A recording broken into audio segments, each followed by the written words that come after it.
विधायक पर हमले के विरोध में और दोषियों को सजा देने की मांग को लेकर भाजपा ने एनजेपी थाने का घेराव कर विरोध प्रदर्शन किया। बताया गया है कि नवान्न अभियान के दौरान पुलिस की बर्बरता के विरोध में भाजपा ने 28 अगस्त को 12 घंटे का बंद बुलाया था।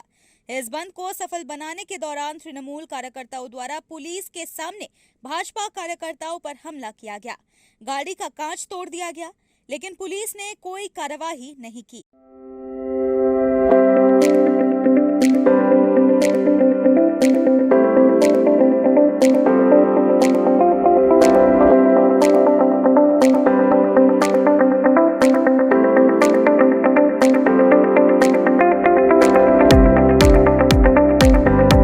ऐसी घटनाओं के बाद भी अपराधी गिरफ्त से बाहर है, जिसके विरोध में रविवार भाजपा की 6 मंडल कमेटी ने एनजेपी थाने का घेराव किया।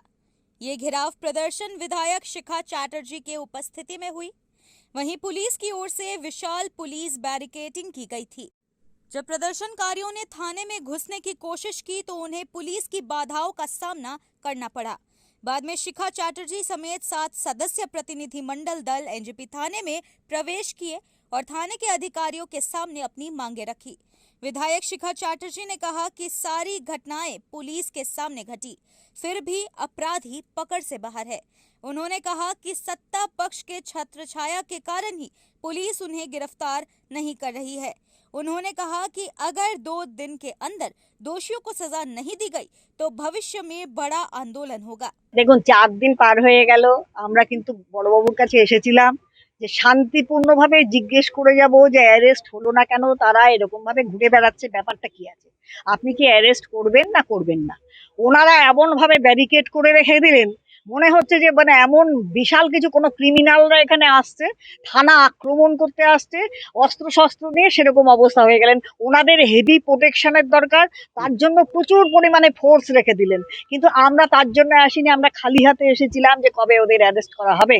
বড়বাবু বললেন যে আপনারা কয়েকজন নিয়ে ভেতরে আসুন। অবশ্যই আমরা গিয়ে জিজ্ঞেস করলাম কবে আপনি অ্যারেস্ট করবেন। উনি বলছেন আমি দেখছি যে করবো। প্রথমে আমাকে বললেন যে আপনারা কই ইনজুরি রিপোর্ট দিননি।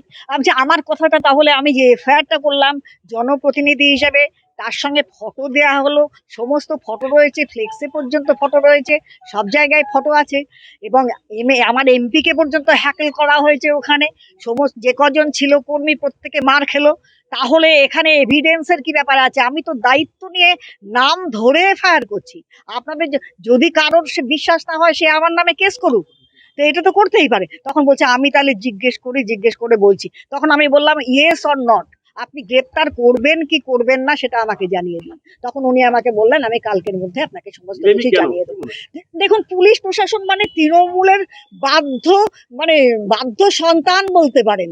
তৃণমূলের চটি চাটা পুলিশ, এতে নতুন কিছু নেই। কিন্তু 2-1 হয়তো কিছু আছে, উপায় নেই, তারা করতে পারে না। কিন্তু তৃণমূলের পুলিশের আরজি করের ঘটনা নিয়ে আপনারা দেখলেন, যেটা নিয়ে আমরা আন্দোলন করতে সেদিনকে এসেছিলাম, বন্ধ করতে এসেছিলাম।